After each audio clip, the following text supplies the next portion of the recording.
parece, y le pido al equipo que nos grabe, ¿qué te parece si para cerrar hablamos de este tema tan bonito que nos propones? Poesía, revolución y periodismo. Las mañaneras provienen de la tradición de los Flores Magón. Esa no me la sabía. Qué interesante, efectivamente. Bueno, al conocer la obra de los Flores Magón, efectivamente podemos hablar de mucho de este tipo de circunstancias, querido Ricardo. Así es, mi querido Toño, las letras, el periodismo, la poesía siempre han estado íntimamente ligados. Ayer, en una entrevista transmitida a través de diferentes medios de comunicación, pero que hacen tres personajes emblemáticos dedicados al cartón, a la ilustración, a la caricatura política, entrevistan al presidente López Obrador. Uno de ellos, nuestro amigo, nuestro colega, Rafael Barajas, el Fisgón, le pregunta sin ambages al presidente López Obrador que si él no creía que personajes como los hermanos Flores Magón fueran los antecedentes de la mañanera. Y el presidente responde que sí, los Flores Magón y el periodismo militante que ellos ejercían es la simiente de la conferencia presidencial mañanera. Dices muy bien, conociendo la obra de Ricardo, de Jesús, de Enrique Flores Magón, sabemos de qué lado está el periodismo en este país desde hace muchísimo tiempo. Fueron personajes que fundaron Regeneración allá a inicios del siglo pasado, el cual se convirtió en un medio de denuncia contra el régimen dictatorial, ese sí, de Porfirio Díaz, un personaje que, por cierto, ama locamente a Enrique Krause. Y a través de este medio de comunicación, Regeneración, los hermanos Flores Magón expusieron los abusos, los excesos del gobierno porfirista, así como la falta de derechos básicos del pueblo de México. Era un periodismo militante, un periodismo ejercido por personas, por personalidades que tenían una íntima comunicación con las letras. El presidente López Obrador habla de Rubén Darío y nos dice algo que solamente pues algunos recordarán. Rubén Darío también se dedicaba al periodismo, pero con Rubén Darío también Pablo Neruda, el premio Nobel chileno, pero también con Pablo Neruda, Gabriel García Márquez, el premio Nobel colombiano. Entonces, toda esta información que presenta el presidente López Obrador está de extrañarse, se va a extrañar mucho. A mí me gustaría, lo digo a título personal, que la doctora Claudia Sheinbaum continuara con las conferencias mañaneras, pero que además le pusiera este sesgo tan interesante que le imprime el presidente López Obrador, hablando sobre la independencia, hablando sobre la revolución, hablando sobre las culturas precolombinas, la gran Mesoamérica que existía, para decirlo llanamente. Pero ahí hemos recibido clases sobre Miguel Hidalgo, sobre Madero, sobre Zapata, sobre Villa, sobre escritores, sobre escritoras, sobre música, porque es sabido que el presidente López Obrador gusta de la música y coloca de cuando en cuando una canción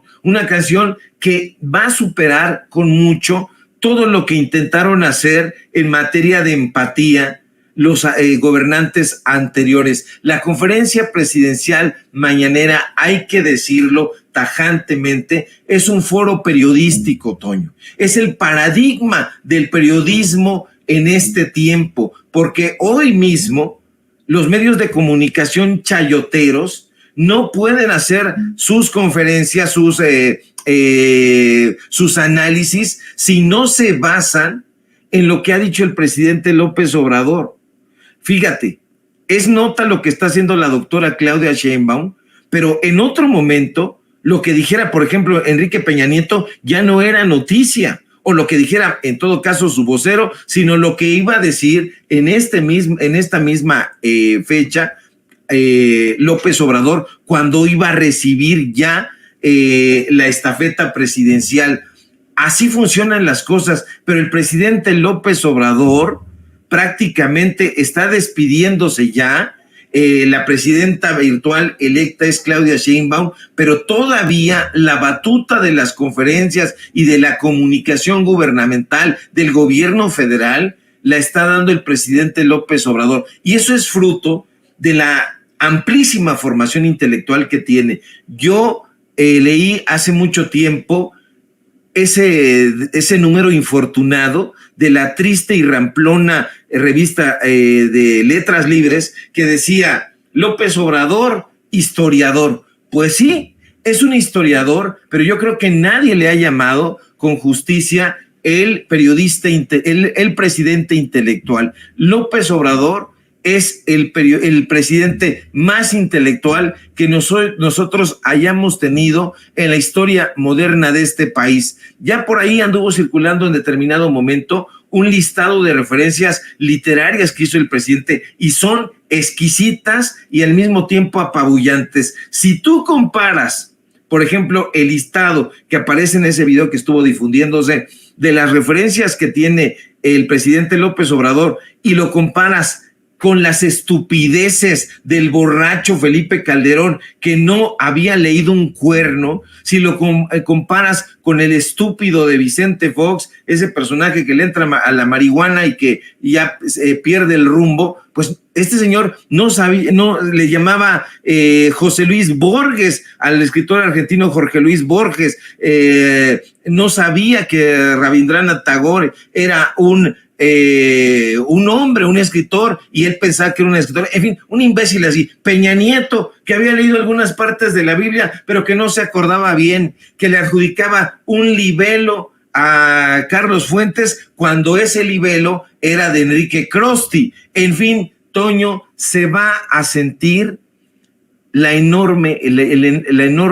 diferencia de todo lo que ha dicho en estos más de 5 años el presidente López Obrador. Va a sentirse por ahí una gran nostalgia. Ojalá este gobierno venidero nos acostumbre también a dar esas clases, porque son muy importantes y muy formativas, sobre todo para la juventud. Y ahí en la juventud está la esperanza de la transformación. Sí, será un ejercicio irrepetible, pero pues se puede buscar llegar a algo, en definitiva, en el siguiente sexenio. Así que vamos a ver en qué termina todo esto, Ricardo. Yo también les extrañé. Bueno, pues imagínate, llevo 6 años documentando con este hermoso público, con esta buena gente, el buen público consentidor de Sin Censura. Todas estas mañaneras, por supuesto que extrañaremos ahí con mucha fuerza. Y bueno, pues tendremos mucho de qué platicar de todos modos, querido Ricardo. Yo te quiero agradecer por este intenso análisis que tenemos hoy aquí en Sin Censura, y te pido también que por favor nos compartas tus redes sociales.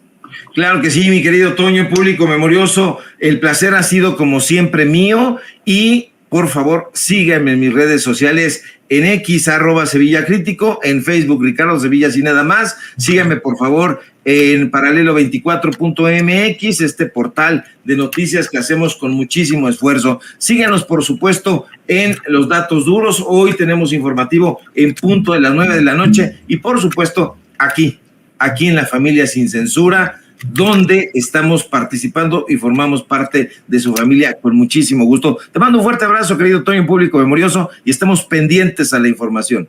Un abrazo, querido Ricardo, aquí siempre pendientes de la información. Ahí tiene usted al queridísimo Ricardo Sevilla aquí en Sin Censura, escritor, periodista, pues es uno de los pilares de este programa, de este esfuerzo de periodismo libre e independiente.